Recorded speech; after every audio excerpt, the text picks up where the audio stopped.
جب کعبۃ اللہ تیار ہو گیا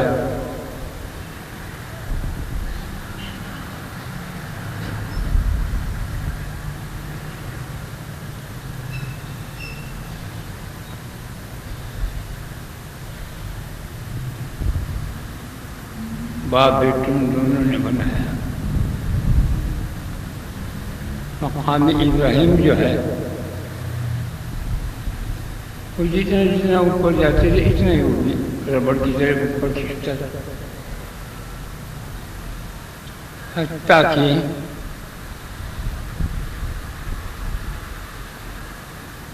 اپنی منزل کو پہنچا دیا.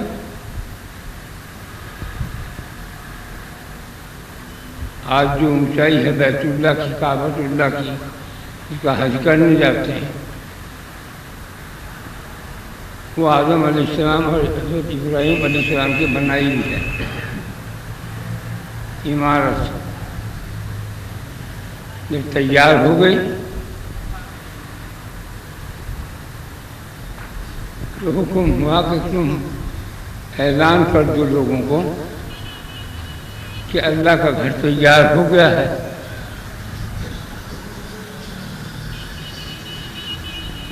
اس کی زیارت کرو.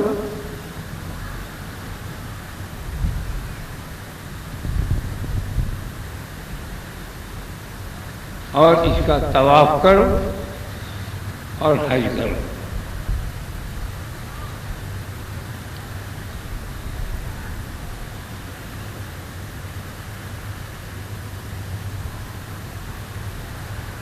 اور پہاڑ پہ کھڑے ہو کے یہ بات کہو کہ اے اللہ بہت سے لوگ جو پہاڑ کی دامن تک ہیں وہ سن لیں گے اور پوری دنیا کیسی سننے گی. کہنے لگے یہ کام میرا ہے. جو ماں کے پیٹ میں بچہ ہے وہ بھی، جو جہاں بھی ہے جتنی دور گئے وہ بھی، وہ تمہاری اس کہنے پر کہ اللہ کا گھر تیار ہو گیا آؤ طواف کرو حج کرو، تو یہ کام پہنچانا ہمارا کام ہے.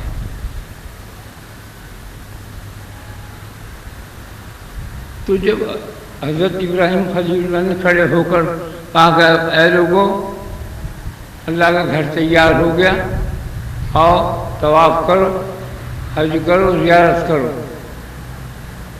تو جو ماں کے پیٹ میں تھی، جو برزخ میں رہیں تھی، جو جہاں بھی تھی، سب نے کہا لبیک اللہم لبیک.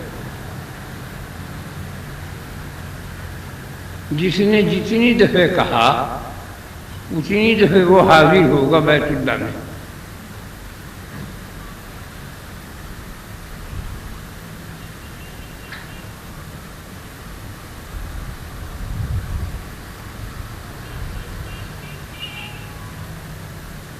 اب کعبۃ اللہ جو ہے اللہ تو کہیں میں نہیں سما سکتا. اس کا فرمانا عرش کرسی زمین و آسمان کہیں نہ میں سما سکتا، لیکن ایمان والے دل میں، ایمان والے دل میں دکھائی دیتا ہوں. سما نہیں سکتا. جیسا کوئی چھوٹا سا آئینہ ہو، اس کے اندر سورج کی کرنیں پڑتی دکھائی دیتی ہوں اس طرح پر، تو قلب مومن میں دکھائی دے سکتا ہے اور کہیں وہ نہیں دکھائی دے سکتا.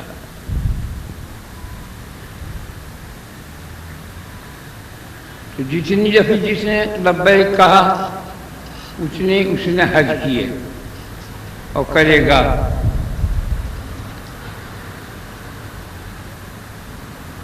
جو آدمی وسعت رکھتا ہو، اتنا مال پیسہ ہو، وہ حج ضرور کرے. مالدار آدمی ہوتا ہوا حج نہ کرے اور مر جائے تو اس کی سراہنے کھڑے ہو کے کہہ دو کہ خدا کی پسند یہودی اور نصرانی ہو کر مرا ہے، تو اس نے سچ کہا. یہی اللہ فرماتا ہے، یہی رسول اللہ نے فرمایا اسی کی نقل آپ نے حضرت عمر فاروق نے کہا کہ اس کے سرانے کھڑے ہو کر کہہ دو، دو آدمی، ایک ناچنے گانے والی عورت اور مرد،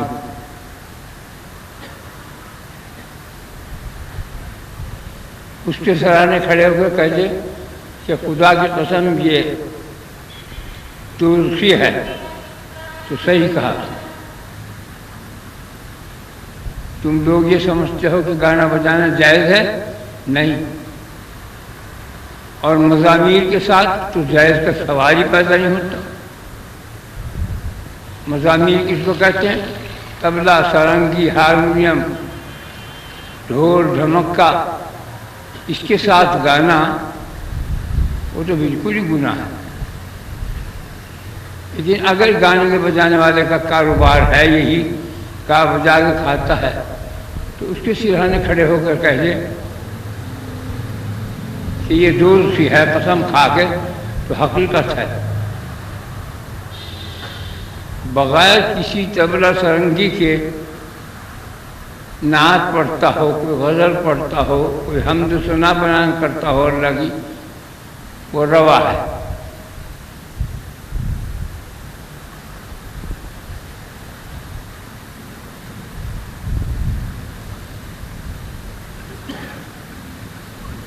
تو اس لیے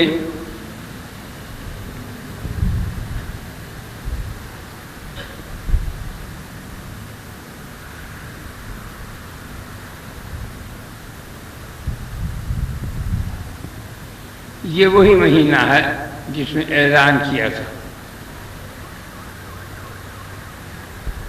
ہم لوگ تو نہیں، سب لوگ تو نہیں جا سکتے، جو غریب غربا ہیں وہ کیسے جائیں گے؟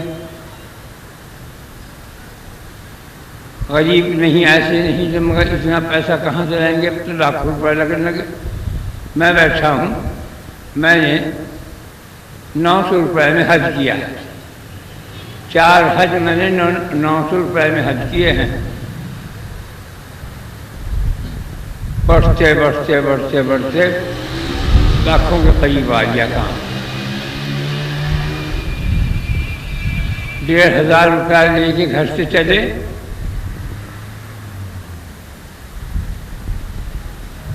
حج کر لیا، سب کچھ کر لیا، پیسے بچ کے آ گئے۔ 300-400 روپئے بچ کر آتے تھے، باوجود کہ کھجوریں بھی لو، کوئی چیز بھی خریدو، کچھ ہی لو، اور اس وقت ہر چیز میں آگ لگی ہوئی ہے، ہر چیز میں مہنگائی ہے۔ لیکن ایک کمال کی بات بھی ضرور ہے مکہ مدینے میں کہ تم کھانا لینے کے لیے اگر جاؤ گے تو تم 1 سالن یا یہ 2 یا 1 سالن لوگے تو روٹیاں 2 مفت ملیں گی، اس کے پیسے نہیں لیتے۔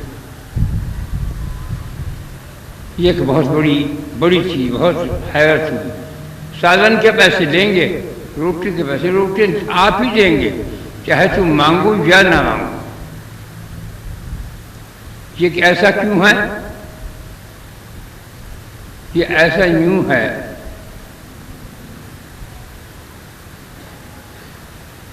کہ اللہ تعالی کا گھر ہے، وہ معطی ہے۔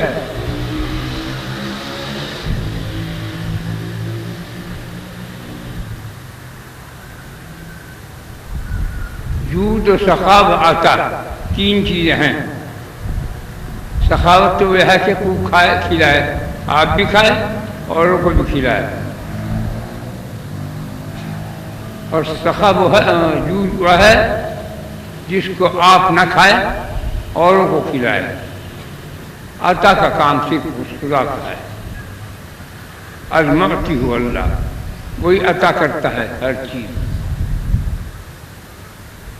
اس لیے یہ اللہ کی عطا ہے کہ جو اس کی بستی میں جاتا ہے، مکہ مدینے میں اس کے گھر جاتا ہے، اس کے حبیب کے دربار میں حاضری دیتا ہے، اس کے لیے یہ چیز رکھی. جیسی حضور کے زمانے میں جود و سخا کی انتہا تھی وہ آج تک جاری ہے.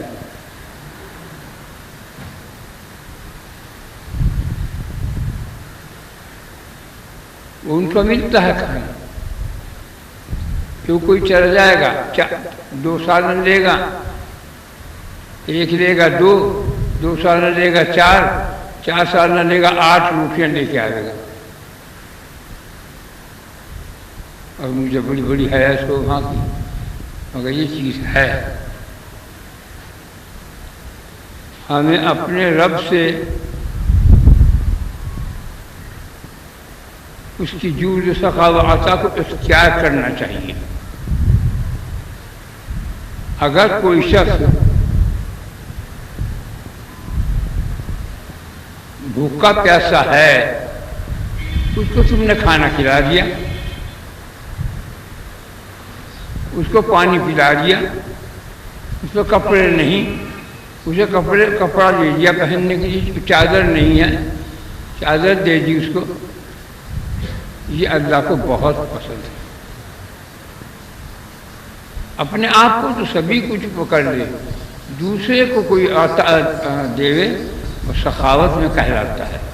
سخی ولی سخی، جس کا ہاتھ کھلا ہوا ہو، سخاوت کرتا ہو، وہ خدا کا دوست ہے، اگرچہ اس کا دل روشن ہو یا نہ ہو.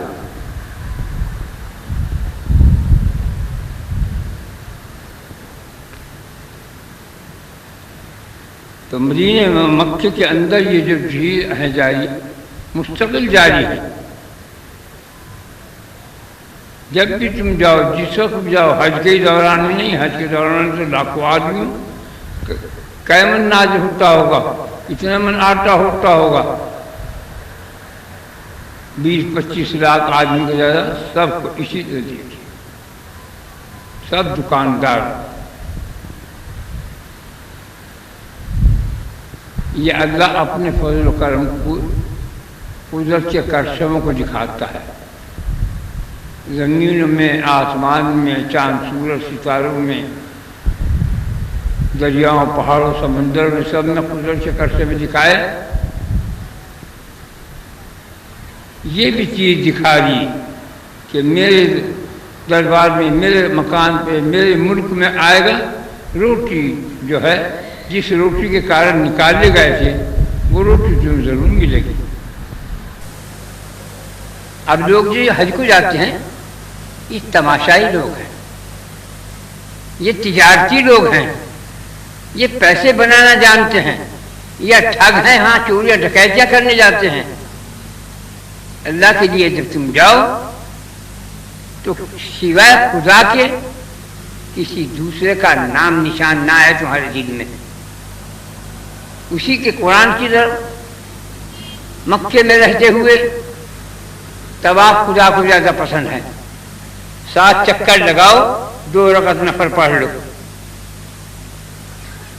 تھوڑا بہت قرآن پاک پڑھنے میں لگا لو، تھوڑا بہت اور چیزوں میں، کھانے پینے میں لگا لو، یہ سب ہے.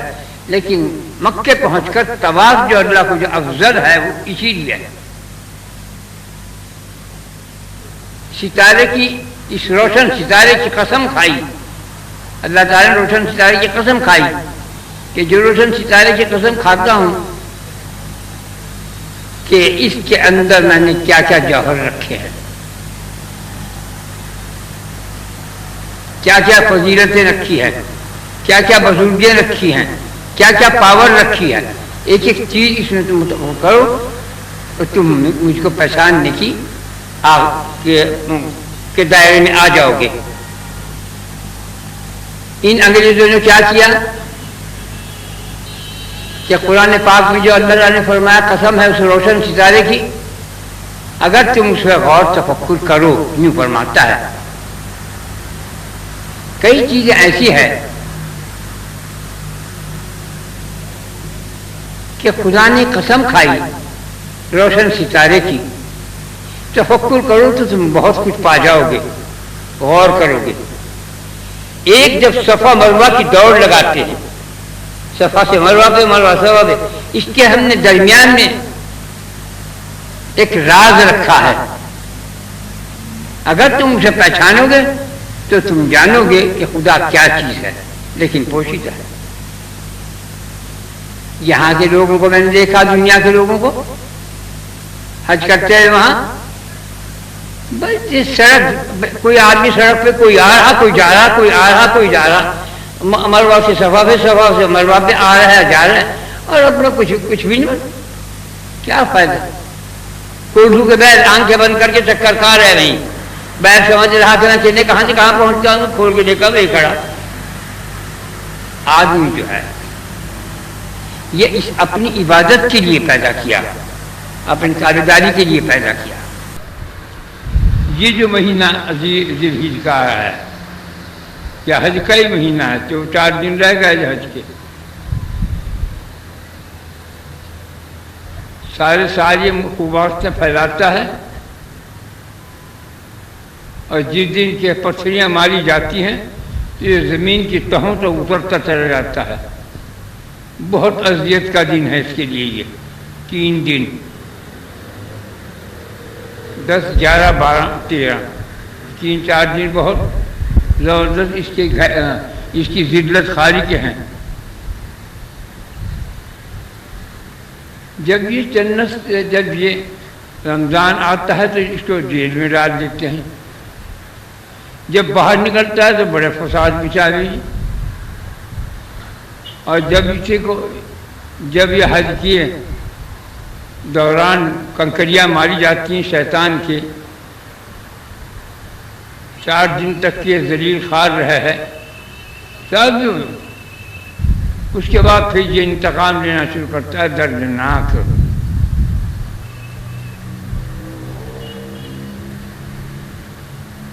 اب ہم جو ہیں ان باتوں کو اگر اپنی نظر میں رکھیں، یہ قصہ سنانے کا مقصد صرف یہ ہے کہ جو کچھ یہ بات کہی ہے،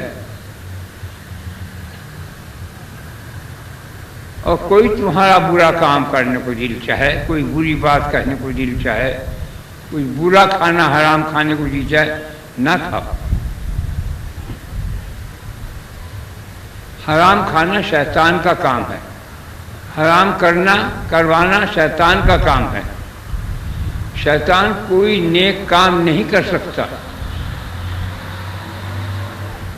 اس کی سیریز میں، اس کی تقدیر میں برائی ہے. ہر گندا کام کرائے گا، جس سے جیسا موقع لگے ویسا کام کرائے گا. تو اس لیے یہ مہینہ جو ہے اس میں اچھے کام کرو.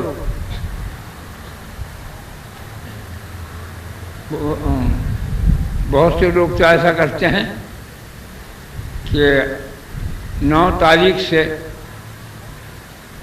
نہ بال کٹوائیں نہ ناخن کٹوائیں، تو انہیں عمرے کا ایسا ثواب مل جاتا ہے. حج میں تو وہ ہوتے نہیں، لیکن حج میں 4 دن ہیں،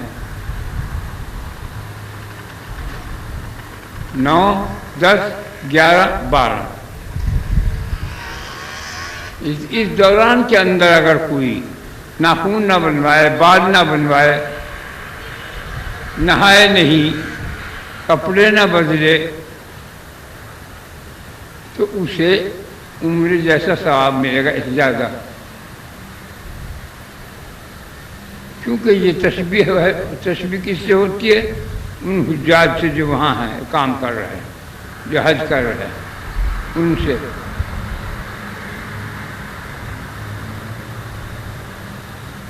اور یہ بہت مبارک مہینہ ہے. دنیا کو خدا نے جب ارادہ فرمایا پیدا کرنے کا تو یہی مہینہ تھا.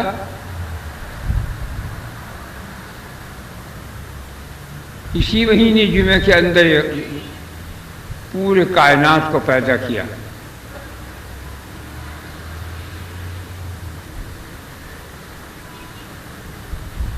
پوری کائنات کو پیدا کیا حضرت محمد صلی اللہ علیہ وسلم کے نور مبارک کو اپنے نور سے ظاہر فرمایا،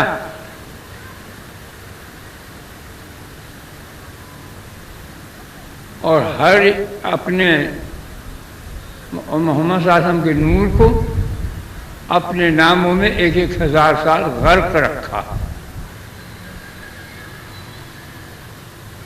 اس لیے جب شیطان اس کنکریوں سے باہر نکلتا ہے پھر یہ فتنے اٹھاتا ہے طرح طرح۔ درود اور جو میں نے بتایا پڑھنے کو، آیت الکرسی کا ورد زیادہ رکھو، بقرعید کے بعد کا خطرہ ہے۔ چاہتے تو یہ لوگ، یہ جتنے دشمن خدا دشمن رسول ہیں، چاہتے تو یہ ہیں سب کہ جتنے حاجی ہیں لوگ مینا میں ہوں یا عرفات میں ہوں، وہاں 5-4 بم کے گولے ڈال لے، کام تمام۔ مگر اسے نہیں، ایسا کرتے نہیں، وہ رسوائی کے لیے اپنی۔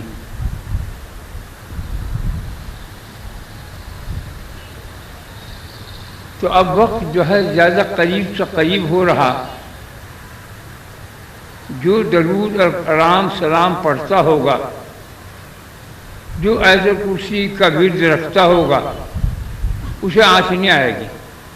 تو اس وجہ سے تم جو ہے زیادہ اب اس مہینے میں لگو۔ حالانکہ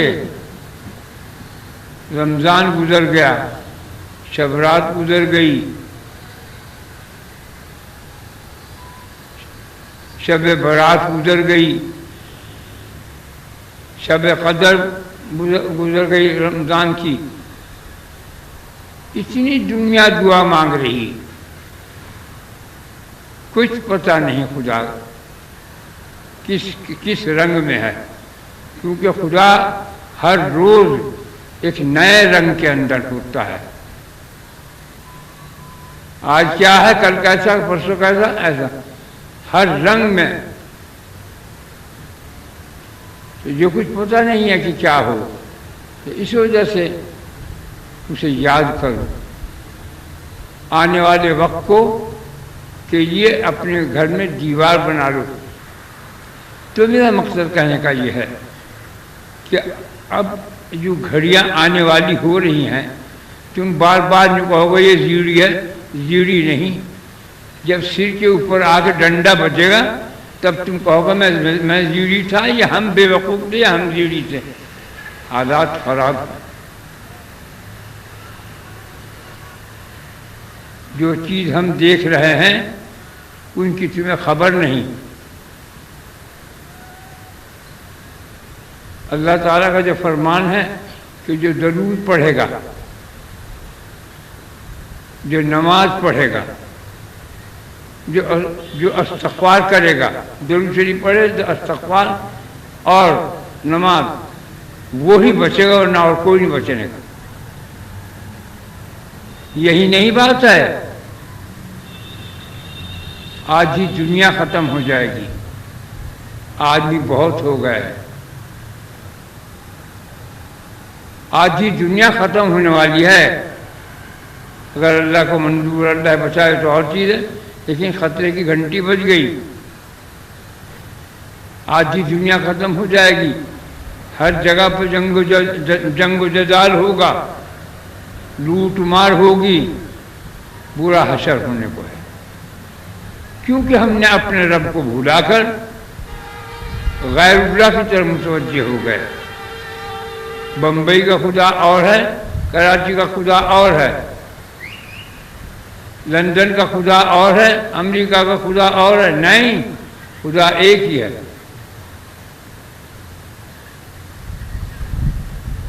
وہ سب جگہ ہے، وہ ہر جگہ ہے۔ یہاں اگر تم 100 آدمی بیٹھے ہو تو 100 وہ بھی بیٹھا ہے، وہ بھی ساتھ ہے۔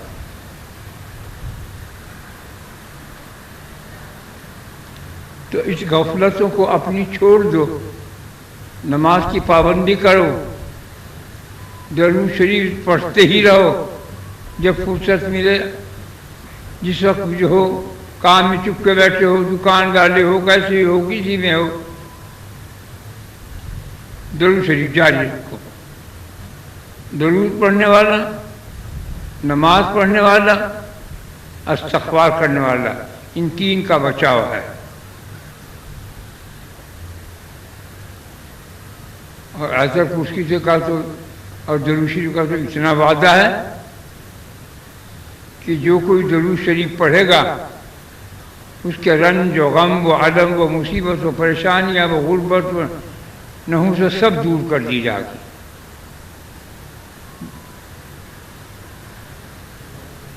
تو یہ ایسی چیز ہے۔ اور ایسے کرسی کو یوں فرمایا کہ سوائے موت کے ہر چیز سے خدا کی حفاظت میں آ جاتا ہے، اس کے دائرے میں آ جاتا ہے۔ تو اس میں کس کی طاقت ہے کہ کوئی مداخلت کرے؟ کوئی نہیں۔ بس تم درود شریف کی کثرت کرو، نماز کے پابند بن جاؤ، ہر نماز کے بعد 3 دفعہ استغفار کر لیا کرو، کلمہ لا الہ الا اللہ پڑھ لیا کرو 10 دفعہ، 10 دفعہ درود شریف پڑھ لیا کرو، 3 دفعہ لا الہ پڑھ لیا کرو، موج بہار میں رہو گے۔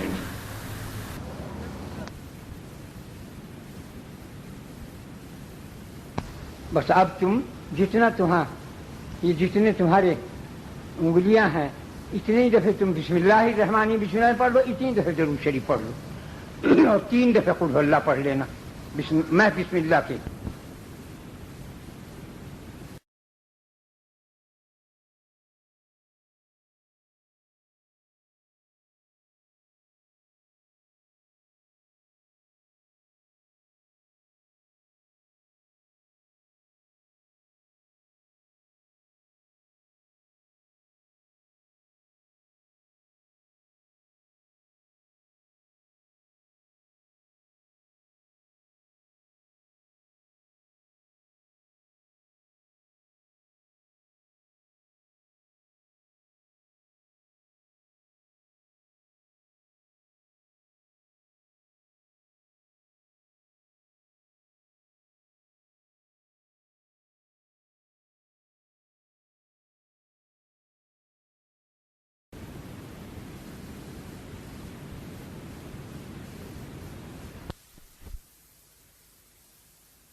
رسول اللہ صلی اللہ علیہ وسلم، اے اللہ ہم سب نے جو کچھ پڑھا ہے اس پڑھنے کا ثواب ہدیہ نذرانہ جناب رسول اللہ صلی اللہ علیہ وسلم کے روح مبارک کو پہنچ جائے۔ ان کے صدقے فیض سے ہمارے صغیرہ کبیرہ جان بوجھ بھول چوک گناہوں کو معاف فرما دے۔ اے اللہ ہمارے دین میں، ایمان میں، اسلام میں، صحت میں، زندگی میں، رزق میں برکت عظیم عطا فرما۔ اے اللہ تو ہم پر اپنا کرم اور فضل کی انتہا عطا فرما دے۔ اے اللہ ہم کو دین اور دنیا کی ہر قسم کی عافیت عطا فرما، آمین یا رب العالمین۔ برحمتک یا